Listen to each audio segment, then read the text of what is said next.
काव्य रंग इस कार्यक्रम में आपका स्वागत है। होली के इस पावन पर्व पर कविता और शब्दों के रंगों से आज हम सजाने वाले हैं। हमारे साथ तीन विशेष कवि हैं, कवि रितेश तिवारी, कवि आशुतोष तिवारी और कवि श्रीजन पांडे। तो चलिए इस कविता का हम आनंद लेते हैं और डूब जाते हैं इस काव्य रंग में। नमस्कार, स्वागत है आपका शंखनाद के काव्य रंग कार्यक्रम में। कविता का कार्यक्रम है, होली के शुभ अवसर पर है। कविता अपने आप में ही सुंदरता का एक प्रतीक है और होली जिस सुंदरता का प्रतीक है उसके मूल में रंग भरा हुआ है और यह कार्यक्रम इस कविता और इस रंग को आपस में मिलाता हुआ है, अतः नाम दिया गया है काव्य रंग। गोपाल दास नीरज जी कहा करते थे कि आत्मा के सौंदर्य का शब्द रूप है काव्य, मानव होना भाग्य है, कवि होना सौभाग्य। और इसी सौभाग्य से कुछ संचित लोग यहां पर बैठे हुए हैं। इन्हीं लोगों के साथ में हम आज कविता का आनंद लेने वाले हैं। काव्य रंग नाम दिया गया है तो रंगों की सबसे बड़ी विशेषता यह होती है कि इस रंग में वैविध्य बहुत होता है। चमन में इख्तिलाके रंगोबू से बात बनती है, हम ही हम हैं तो क्या हम हैं, तुम ही तुम हो तो क्या तुम हो। रंगों की विशेषता ही यही होती है कि उसमें वैविध्य है। विभिन्न रंग के रंगों से समाज हमारा बना हुआ है, गठा हुआ है और इस समाज में तभी तक सुरूपता है, तभी तक सौंदर्य है जब तक यह विविधता विद्यमान है। आप उस समाज की कल्पना करके देखिए जहां पर केवल एक ही रंग हो, वह समाज कितना नीरस हो सकता है। और इसी नीरसता को दूर करने के लिए एक वर्ष में हम बार बार इस बात को याद दिलाने की कोशिश करते हैं, अपने मन को समझाने की कोशिश करते हैं कि हम उस समाज में जी रहे हैं जहां रंगों का वैविध्य है। और ऐसा ही रंगों का वैविध्य लेकर यह त्योहार भी आता है। प्रत्येक त्योहार को मनाने के कई तरीके हो सकते हैं। भारत उत्सवों का देश है। यहां पर उत्सवों को मनाने के भांति भांति के तरीके हैं, जो भोजन, भूषा, भेष हर प्रकार से मनाए जा सकते हैं। इसी प्रकार से एक तरीका है शब्दों के माध्यम से अपनी बात कहने का, शब्दों के माध्यम से यह त्योहार मनाने का। और आज हम यहां पर जुटे हुए हैं शब्दों के माध्यम से इस होली के त्योहार को मनाने के लिए। मैंने आपको कहा कि यह कार्यक्रम विविधता का कार्यक्रम है, रंग विविधता का प्रतीक होता है। इसीलिए यहां पर बैठे हुए कवि आपके समक्ष जो अपनी प्रस्तुति रखने जा रहे हैं, यह प्रस्तुति भी उसी वैविध्य का, उसी विविधता का प्रतीक बनकर हमारे सामने आएगी। कविता के विभिन्न रस होते हैं, विभिन्न रंग होते हैं। काव्य शास्त्रियों ने कहा है कि कविता के पास 9 रस है। संभवतः 9 रस यह किताबों तक तो है, परंतु यह कविता का रस अनंतता को छूता हुआ रस है। इसीलिए इसमें कई रूप हो सकते हैं। यहां बैठे कवि भी हमारे सामने ऐसे ही कविता के कई रूपों को, कई रसों को रखने वाले हैं। मैं यहां पर सभी कवियों से परिचय तो नहीं कराऊंगा, क्योंकि यह परिचय पहले ही हो चुका है, परंतु इसके बीच में मुझे सूत्र संचालन का दायित्व दिया गया है और इसी सूत्र संचालन के तहत मैं आपको यह बात बताना चाहूंगा कि आपको यहां कविता के विभिन्न रंग देखने को मिलने वाले हैं। यह रंग हो सकता है देशभक्ति का रंग हो, जिस देशभक्ति के रंग के लिए उदय प्रताप जी कहा करते थे कि हरी रंग की घाटी ऊपर श्वेत बर्फ की चादर फैली। कल्पना करिए हिमालय की हरी रंग की घाटी ऊपर श्वेत बर्फ की चादर फैली, अपना लहू गिरा करके हम वहीं तिरंगा पूरा कर दे। यह देशभक्ति के रंग में रंगी हुई कविता का समाज हो सकता है। यह रंग हो सकता है प्रेम का, यह रंग हो सकता है सौंदर्य का, जिसके लिए कवि व्याकुल होकर कहता है कि जिसकी एक झलक पाकर बहक उठा हर एक बराती, जिसके द्वार उठेगा घूंघट उस पागल पर क्या बीतेगी। कविता का वह सौंदर्य, प्रेम का सौंदर्य, वह आपको यहां देखने को मिलेगा। कविता का एक और स्वरूप होता है, वह स्वरूप है हास्य का स्वरूप। विशेषतः होली जैसे अवसर जो भारतीय अस्मिता को, अस्मिता के उस स्वरूप को दिखलाने का कार्य करते हैं, जो मनुष्य के जीवन में आनंद का संचार कर रही होती है। इसीलिए कविता का एक विशेष रस है हास्य रस। और कवियों के बीच में इस हास्य रस की विद्यमानता जो होती है वह बड़ी अद्भुत होती है। किसी कवि ने, मंच पर कोई कवि खड़े थे और उन्होंने कहा, तू ही साकी, तू ही प्याला, तू ही बोतल, तू ही पैमाना। कोई पूछता है यह कवि सम्मेलन है या है मैं खाना। कवि कहते हैं कि मैं खानदानी कवि हूं, मुझसे ना टकराना। वे कहते हैं अच्छा जी, आपके बाप भी कवि रहे थे क्या? तो वे पूछते हैं जी हां, पर आप क्यों पूछ रहे हैं? तो वे उत्तर में कहते हैं मैं आपके पिता के बारे में नहीं पूछ रहा हूं, मैं तो खोजने की कोशिश कर रहा हूं कि इस बेवकूफी की जड़ें कहां पर जाकर खत्म होती है। तो कविता इस हास्य रस तक भी पहुंचने का कार्य करती है। आज हम यहां पर बैठे हुए हैं और हम इसी चीज को देखने समझने वाले हैं, और मैं हास्य रस से मैंने अपनी बात का अंत किया है और यहीं से इसी कड़ी को जोड़ते हुए इस कवि सम्मेलन की शुरुआत करना चाहूंगा। मैं निमंत्रित करता हूं मंच पर आशुतोष तिवारी जी को, जो अपनी हास्य रस की कविता के माध्यम से इस कविता के पहले पुष्प को हमारे बीच रखे। आशुतोष जी। जी धन्यवाद। अंत में इन्होंने कहा है कि हास्य रस के माध्यम से मैं पहला पुष्प रखूं। जी बिल्कुल, आज के समय में वर्तमान राजनीतिक परिस्थितियों को देखकर आज से कई वर्षों पूर्व देश के वरिष्ठ साहित्यकार हिंदी साहित्य में ओम प्रकाश आदित्य जी ने बड़ी उत्तम कविता लिखा। देश की उस समय की तात्कालिक राजनीतिक परिस्थितियों को देखने के पश्चात तो उन्होंने उस कविता का शीर्षक दिया गधा, जो कि मुझे लगता है कि वर्तमान समय में भी एकदम सटीक लागू होती है भारतीय समाज पर, भारतीय राजनीति पर। किस प्रकार से योग्य को नकार दिया जाता है और अयोग्यता को सिरमौर बना दिया जाता है, यह वर्तमान समय में भी देखने को मिल रहा है और भारतीय समाज उसे एकदम निकटता से देख रहा है। और ऐसी ही कविता मैं आप सबके समक्ष प्रस्तुत करने जा रहा हूँ। कविता का शीर्षक है गधा और इसका प्रारंभ कुछ इस प्रकार होता है कि इधर भी गधे हैं, कि इधर भी गधे हैं, उधर भी गधे हैं, जिधर देखता हूँ गधे ही गधे हैं। कि इधर भी गधे हैं, उधर भी गधे हैं, जिधर देखता हूँ गधे ही गधे हैं। गधे हंस रहे, कि गधे हंस रहे, आदमी रो रहा है, ये हिंदुस्तान में ये क्या हो रहा है। ध्यान दीजिएगा कि गधे हंस रहे, आदमी रो रहा है, ये हिंदुस्तान में ये क्या हो रहा है। ये जवानी का आलम गधों के लिए है, जवानी का आलम गधों के लिए है। ये रसिया ये बालम गधों के लिए है, ये दमदम ये पालम गधों के लिए है, ये संसार सालम गधों के लिए है। कि जवानी का आलम गधों के लिए है, ये रसिया ये बालम गधों के लिए है, ये दमदम ये पालम गधों के लिए है, ये संसार सालम गधों के लिए है। जमाने को उनसे हुआ प्यार देखो, जमाने को उनसे हुआ प्यार देखो, गधों के गले में पड़े हार देखो, ये सर उनके कदमों पे कुर्बान कर दो, हमारी तरफ से ये ऐलान कर दो, एहसान हम पर गधों के है भारी।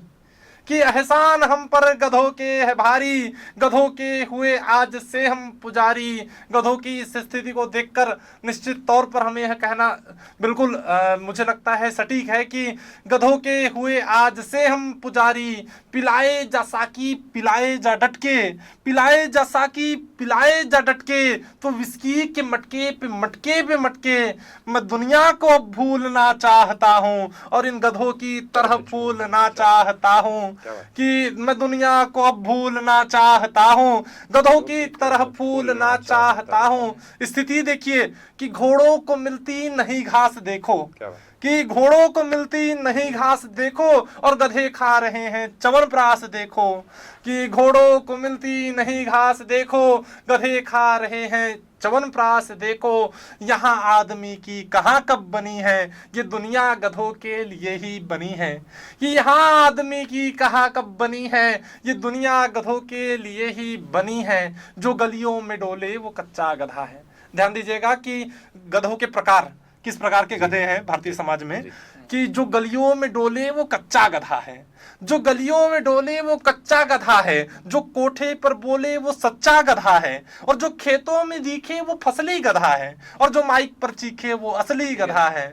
कि जो गलियों में डोले वो कच्चा गधा है, जो कोठे पर बोले वो सच्चा गधा है, जो खेतों में दिखे वो फसली गधा है, और जो माइक पर चीखे वो असली गधा है। मैं क्या कह रहा हूँ, मैं क्या बक गया हूँ, मुझे माफ करना, मैं भटका हुआ था, जो ठर्रा था भीतर जो अटका हुआ था। बहुत बहुत धन्यवाद।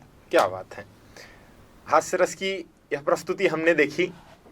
ओम प्रकाश जी की यह कविता अपने आप में हिंदी कविता का मील का पत्थर है, जिसने हास्य व्यंग्य की दुनिया में एक बड़ा नाम अर्जित किया है। ऐसी यह कविता है। अब इस कविता के बाद में, ओम प्रकाश जी की रचना के बाद में, हमारी कविता कहना एक धृष्टता सा होता है, लेकिन मंजर भोपाली इसके लिए कहते हैं कि कह दो मीरो गालिब से, हम भी शेर कहते हैं, वो सदी तुम्हारी थी, ये सदी हमारी है।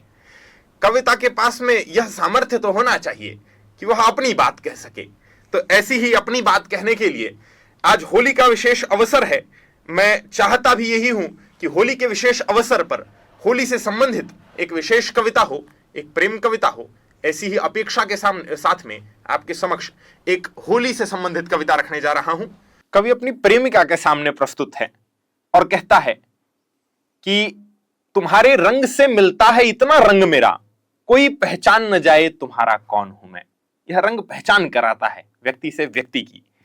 तो ऐसी ही कविता है कि मेरे मन का रंग तुम्हारे तन पर लगना है, मेरे मन का रंग तुम्हारे तन पर लगना है, तन रंगने के पीछे सुंदर मन को रंगना है। जिसमें रंग तुम्हारे सुंदर यौवन का होगा, जिसमें रंग तुम्हारे सुंदर यौवन का होगा, आलंबन केवल इन दोनों चितवन का होगा। लेकिन मैं तो चाह रहा मन को पांखें हो जाए, लेकिन मैं तो चाह रहा मन को पांखें हो जाए, मेरा सारा का सारा तन ही आंखें हो जाए, जिससे मैं तुमको देख सकूं, जी भर के देख सकूं। मैं तो चाह रहा, लेकिन मैं तो चाह रहा मन को पांखें हो जाए, मेरा सारा का सारा तन ही आंखें हो जाए। नैन मिले थे सीता के जिस तरह जनक उपवन में, मैं तुमको उस तरह देखना चाहता हूं। नैन मिले थे सीता के जिस तरह जनक उपवन में, जैसे राधा ने माधव को बांध लिया बंधन में, जैसे गौतम भीख मांगते यशोधरा के आगे। वे बुद्ध जो दुनिया को जीत चुके थे, वे बुद्ध हारे थे अपनी उस यशोधरा से, जो यशोधरा उनकी राह तक रही थी। नैन मिले थे सीता के जिस तरह जनक उपवन में, जैसे राधा ने माधव को बांध लिया बंधन में, जैसे गौतम भीख मांगते यशोधरा के आगे। देख सुधा चंद्र को जैसी आती भागे भागे, जैसे चीनी पानी में मिलकर घुल जाए, मुझ में तुम और तुम में मैं कुछ यूं मिल जाए। मेरा रंग देखकर तुमको हर कोई पहचाने, नाम तुम्हारा लेकर ही पीछे सब मुझको जाने। ईश्वर कोई बीज प्रेम का ऐसे यूं बो जाए, ईश्वर कोई प्रेम बीज का हम में यूं बो जाए। हम दोनों तन मन धन जीवन के साथी हो जाए। ईश्वर कोई बीज प्रेम का हम में यूं बो जाए, हम दोनों तन मन धन जीवन के साथी हो जाए।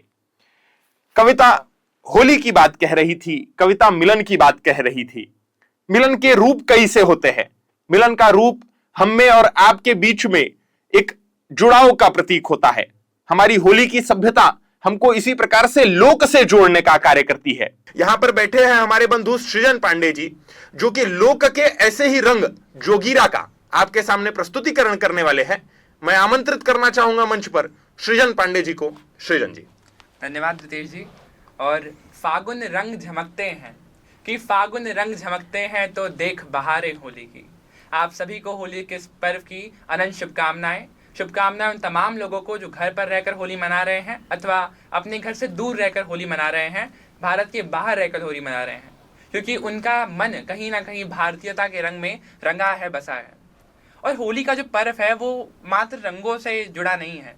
होली अपने आप में एक त्यौहार नहीं है, बल्कि रंग का ऋतु है, फागुन का मास है। और ये एक अलौकिक त्यौहार हम कह सकते हैं कि जब त्रैलोक के अधिपति प्रभु श्री कृष्ण आते हैं रंग खेलने, तो सखियां कहती हैं कि आए गयो श्याम सलोनो रंग खेलन को। जब शंकर जो हैं, स्वयंभू जो हैं, जब होली खेलने जाते हैं मशान में, तो कहीं दूर शास्त्रीय संगीत के स्वर कहते होंगे कि हाँ, होली खेलन आ गयो शंकर शमशाने में, कि शमशान में प्रभु जो हैं वो होली खेल रहे हैं। जब अवधपति अयोध्यापति होली खेलते हैं तो कहा जाता है कि होली खेले रघुवीरा अवध में, होली खेले रघुवीरा। होली का ऐसा पर्व है भैया कि जहाँ पर आप आमिर खुसरो के लफ्जों के बिना होली को बयान नहीं कर सकते। जहाँ पर अवध के जो आखिरी नवाब थे वाजिद अली शाह, वो भी क्या पढ़ते हैं कि अगर मेरे कृष्ण कन्हैया पीछे मुड़कर देखते हैं तो मैं खेलूं होली आज डट के। और होली अपने आप में हास्य, परिहास, अपने आप में व्यंग, तंज, प्रेम और उमंग, उत्साह को लिए हुए एक ऐसा सतरंगी इंद्रधनुष है जो हमारे जीवन को, हमारे मन को रंग देता है। पर सबसे आवश्यक है व्यंग। अगर होली पे व्यंग की बात ना हो, तंज की बात ना हो तो मज़ा नहीं है। और हाल ही में राजनीति के रंग जो होते हैं वो बड़े अनूठे होते हैं। जितने जल्दी चढ़ते हैं वो उतने जल्दी अगर जनता खुद पर आ जाए तो उतर भी जाते हैं। और हाल ही में दिल्ली में चुनाव हुए तो उस पर एक जोगीरा पढ़ने का प्रयास करता हूँ। कुछ त्रुटि होगी माफ करिएगा, संभालिएगा कि समर्थन आपका। जी, जी। कि दिल्ली के गलियारों में फिर चढ़ा दिखाई रंग, कि दिल्ली के गलियारों में भैया चढ़ा दिखाई देता रंग, और एक हाथ में कमल लिए हैं, एक हाथ में रंग, जोगीरा सारा रा रा रा, जोगीरा सारा रा रा रा।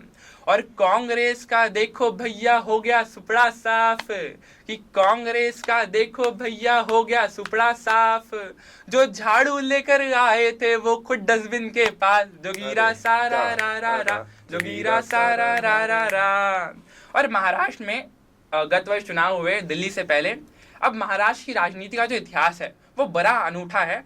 2.5 साल तक सरकार काम करती है, चलती है सरकार, फिर वहाँ पे आया राम गया राम वाली परिस्थितियाँ आती हैं, नई सरकार आती है, चुनाव होते हैं और लैंडस्लाइड विक्ट्री जो होती है ना, एक तरफा जीत, वो मिलती है सरकार को कि महाराष्ट्र की सत्ता में अब भी जारी है पहले वाले रंग, महाराष्ट्र की सत्ता में अब भी जारी है पहले वाले रंग।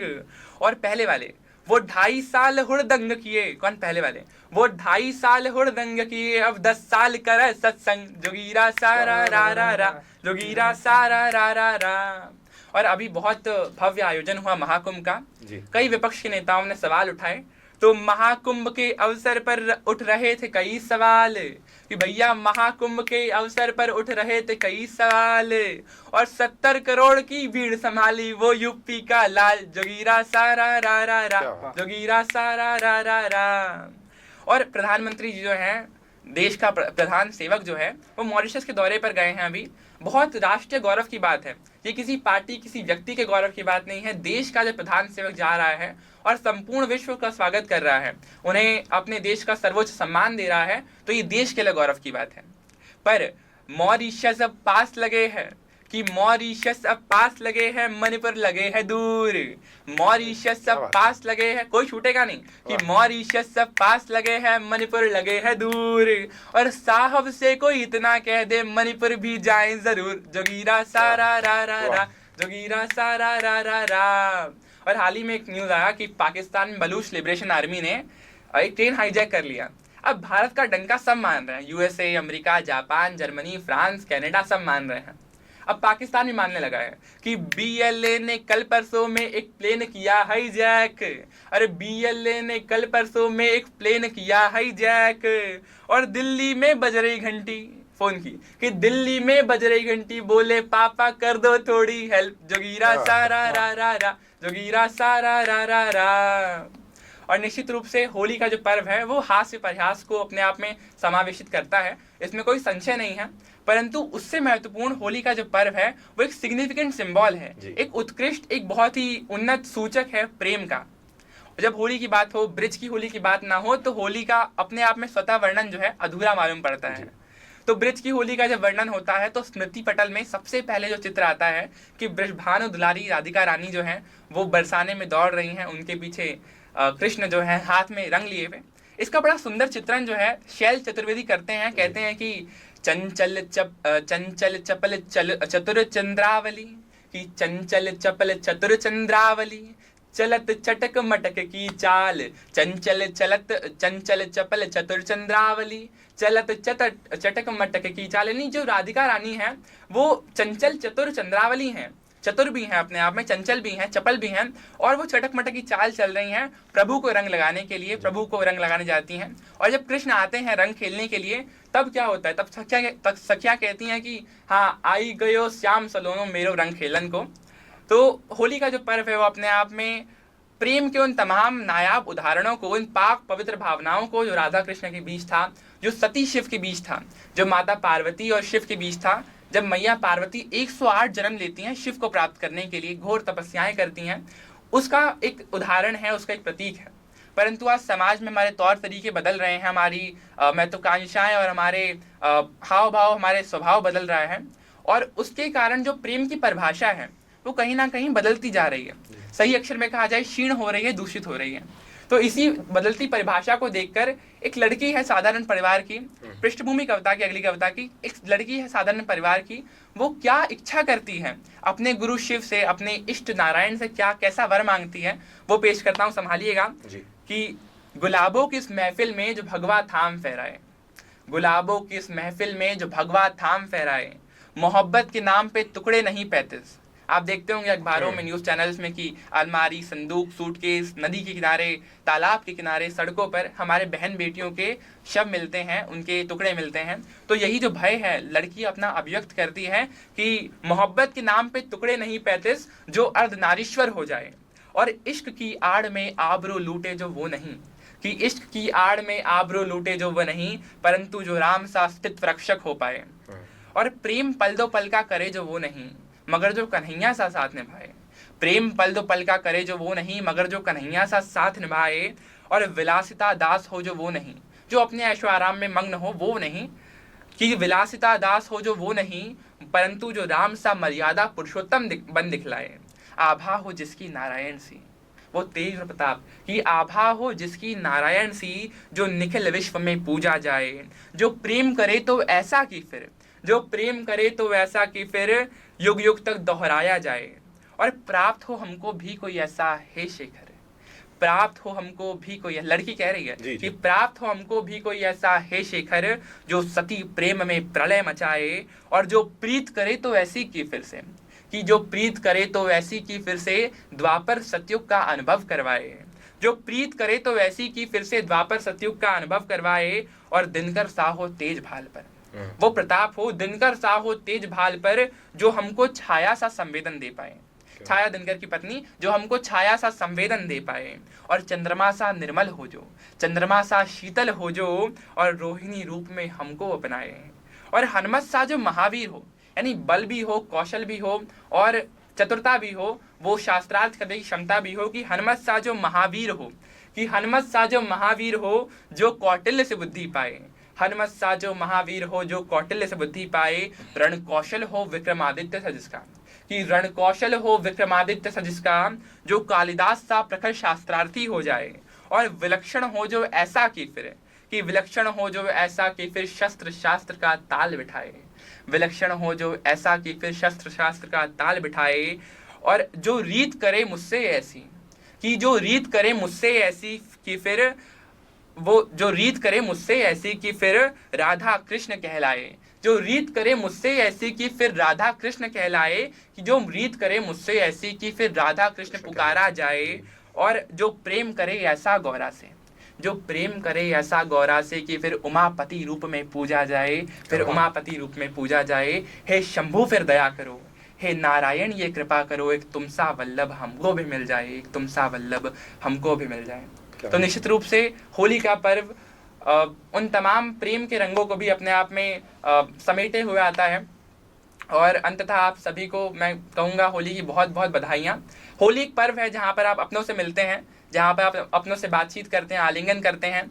बेबाकी से रंग लगाइए सबको, हवाओं में फिजाओं में गुलाल उड़ाइए, अपनों को रंग लगाइए, अपने प्रियतमों को रंग लगाइए। और उसके साथ साथ होली का पर्व जो है, हरिवंश राय बच्चन जी कहते थे कि जो हो चुका वीराना आज फिर से उसको अपना कर लो। कि जो हो चुका वीराना आज फिर से उसको अपना कर लो। आज होली है तो फिर शत्रु को भी बाहों में भर लो। तो शत्रु को भी बाहों में भरने का ये दिन है, होली का ये पर्व है।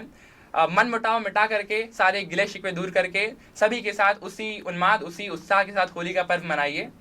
आप सभी को पूर्ण एक बार होली के पर्व की आकाश भर शुभकामनाएं। बहुत बहुत धन्यवाद सृजन जी। सृजन जी ने यहाँ कविता की शुरुआत लोकगीत के रंग से की, जोगीरा से की, उसमें व्यंग का पुट दिया, राजनीति के रंगों को बेहतरीन तरीके से छुआ और साथ ही साथ आते आते प्रेम के उस स्वरूप तक पहुंचे जो प्रेम की नैतिकता को बयान कर रहा होता है, उस स्वच्छंदतावाद को बयान कर रहा होता है जो महादेवी की, जो निराला की कविताओं में उनके प्रेमिका प्रेयसी के प्रति हुआ करती थी। वो भावनाएं कहीं न कहीं यहाँ पर दिखलाई दे रही थी। एक प्रेयसी अपने प्रिय की मांग कर रही है, जिसमें वे सारे गुण देख रही है जो उसके जीवन के लिए, उसको जीवन को सुचारू करने के लिए बेहतरीन हो सकते हैं। और इसी नैतिकवादी प्रेम से जरा यथार्थवादी प्रेम पर उतरते हुए आपके समक्ष कुछ पंक्तियां रखना चाहूंगा और फिर आगे बढ़ते हैं। एक गजल की कुछ पंक्तियां हैं। क्या मैं की खुमारी, क्या मैं का नशा है, एक मैं का संदर्भ मैं से, अहंकार से, और एक मैं का संदर्भ आप समझ रहे हैं। तो क्या मैं की खुमारी, क्या मैं का नशा है, सही पूछिए तो हमी को पता है। क्या मैं की खुमारी, क्या मैं की खुमारी, क्या मैं का नशा है, सही पूछिए तो हमी को पता है। हर एक रोज आता हूँ तुम्हें देखने को, जिसने एक तरफा प्रेम किया है अनुभव कर सकता है कि हर एक रोज आता हूँ तुम्हें देखने को, तुम्हारे सिवा ये जहां जानता है। क्या मैं की खुमारी। कविता लिखने का कारण क्या है? गिरी है जो जुल्फें नजर पर तुम्हारी, गिरी है जो जुल्फें नजर पर तुम्हारी, कहीं पर है बादल कहीं आसमां है। क्या मैं की खुमारी, क्या मैं का नशा है, सही पूछिए तो हमी को पता है। कलम चल रही है गजल ढल रही है, कलम चल रही है गजल ढल रही है, निगाहों के आगे तेरा चेहरा है। क्या मैं की खुमारी। अंतिम पंक्ति है कि गुलिस्ता है दिल डाकिया बागबां है, मेरे दिल के फूल तब खिलते हैं जब तुम्हारा खत आता है। गुलिस्ता है दिल डाकिया बागबां है, सभी चिट्ठियों पर तुम्हारा पता है। क्या मैं की खुमारी, क्या मैं का नशा है, सही पूछिए तो हमी को पता है। क्या मैं की खुमारी। हमने कविताओं के कई रंग देखे। हमने प्रेम का एक नैतिक स्वरूप देखा, हमने प्रेम का एक यथार्थवादी इहलौकिक स्वरूप देखा, और काव्यशास्त्र कहता है कि प्रेम का जो स्थायी भाव है वह रति का भाव है, और भक्ति का जो भाव है वह भी रति का भाव है। तो ऐसी ही देशभक्ति का भाव, जिसमें देश के प्रति प्रेम का भाव हो, ऐसी कविता लेकर के मैं आमंत्रित करना चाहूंगा आशुतोष जी को। आशुतोष जी। धन्यवाद। देशभक्ति की बात कही अंत में, क्योंकि शुरुआत में प्रेम से हुई। रितेश जी ने प्रेम की कविता पढ़ी, बंधु सृजन ने भी प्रेम की कविता की बात की, हास्य व्यंग की कविता की बात की इन्होंने। अब मुझे कहा गया है कि देशभक्ति की बात करना, देशभक्ति की कविता मुझे पाठ करना है, और उस कविता का शीर्षक है आइए हम देख ले आज़ाद हिंदुस्तान। विविधता की बात कही थी रितेश जी ने प्रारंभ में, और इसी विविधता के लिए राहत इंदौरी जी कहते हैं कि सभी का खून है शामिल यहाँ की मिट्टी में, किसी के बाप का हिंदुस्तान थोड़ी है। इसी प्रकार जब हम कविता प्रस्तुत करने जा रहे हैं तो यहाँ पर भी कविताओं में विविधता दिखनी चाहिए। इसलिए प्रारंभ में हास्य व्यंग से कविता प्रारंभ होती, प्रेम तक पहुँचती है, और अंत में वीर रस की तरफ हम बढ़ रहे हैं। और कविता का प्रारंभ कुछ इस प्रकार होता है कि देख लो जलती चिताए धर्म की अंगार देखो, देख लो जलती चिताए धर्म की अंगार देखो, चेतकों की टाप देखो भैरवी हुंकार देखो। देख लो जलती चिताए धर्म की अंगार देखो, चेतकों की टाप देखो भैरवी हुंकार देखो। आज भू पर जल नहीं शोणित बिखरता जा रहा है, और शिवनेरी नया कैलाश बनता जा रहा है। बोलती है चमक कर गोविंद की कृपाण, आइए हम देख ले आजाद हिंदुस्तान। इस भारत भूमि को इतना उत्तम बनाने के लिए, जो भारत आज विश्व गुरु के आसन पर पुनः विराजमान होने की कगार पर है, स्थिति में है, तो उसमें जिन महापुरुषों ने इस भारत के निर्माण में अपना महत्वपूर्ण योगदान दिया, ऐसे महापुरुषों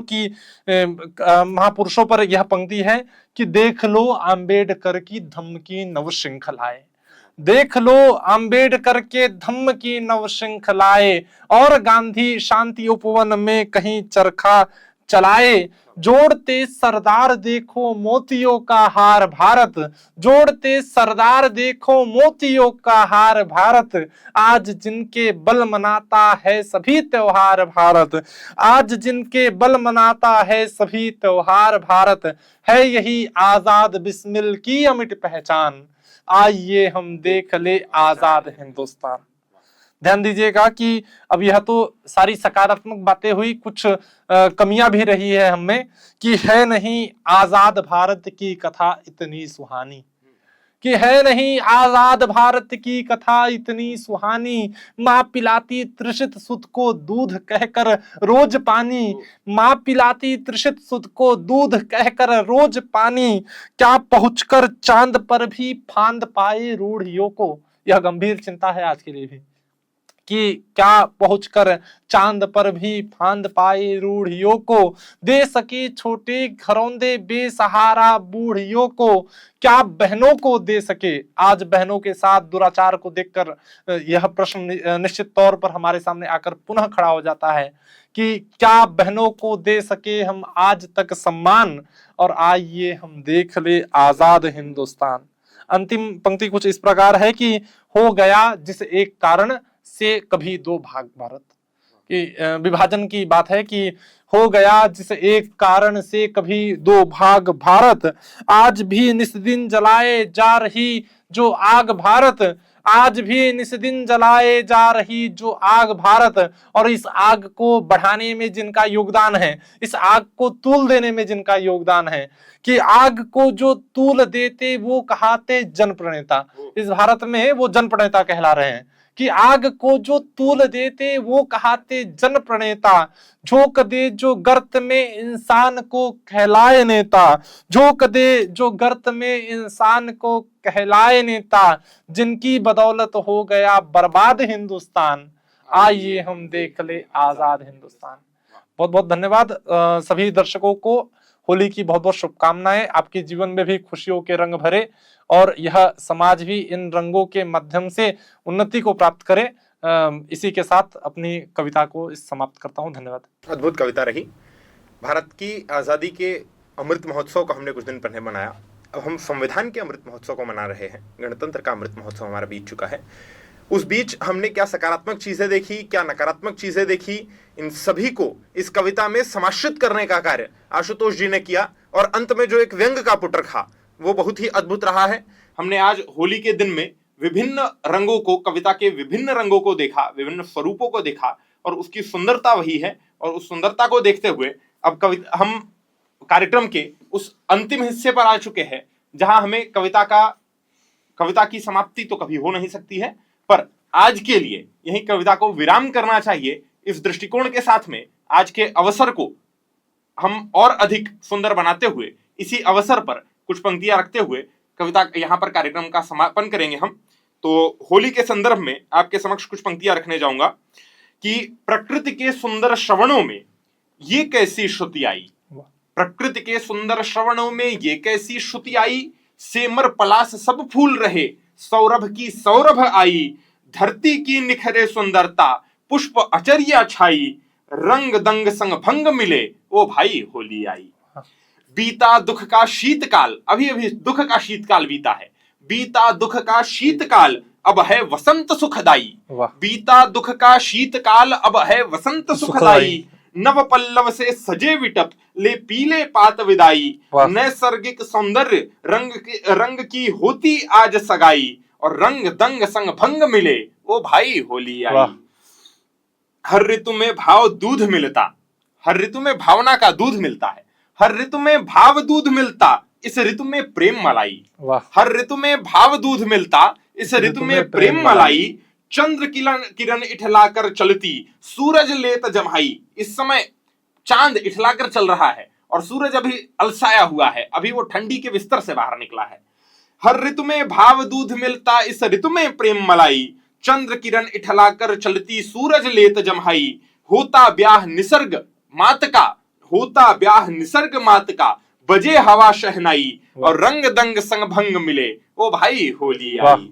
शोक ताप, अंतिम पंक्तियां, शोक ताप भय दुख दरिद्रता, हमारे यहाँ की विशेषता यही है कि हम जब अंत करते हैं तो हम एक सकारात्मक आशा लेकर जाते हैं। आपने कवियों के अंत में वो आशा की पंक्ति देखी होगी, वही पंक्ति दे रहा हूं आप लोगों को कि शोक ताप भय दुख दरिद्रता की होलिका जलाई, इसी होलिका ने अंतस में प्रणय अनल सुलगाई, प्रेम की अग्नि, इसी होलिका ने अंतस में प्रेम आग सुलगाई, प्रिया पिया के मन में विरहा की क्यों हूक समाई, रंग दंग संग भंग मिले, ओ भाई होली आई, रंग दंग संग भंग मिले, ओ भाई होली आई। हमने होली के बहुत से रंगों को देखा, यही सारे रंग आपके जीवन में भी भरे। हमने अपने शब्दों के पुष्प आपके समक्ष रखे हैं, आप इसमें से आने वाले अर्थ की सुगंध लीजिए और अपने जीवन को और अधिक सुखकर बनाइए, रंगों से भरा हुआ बनाइए।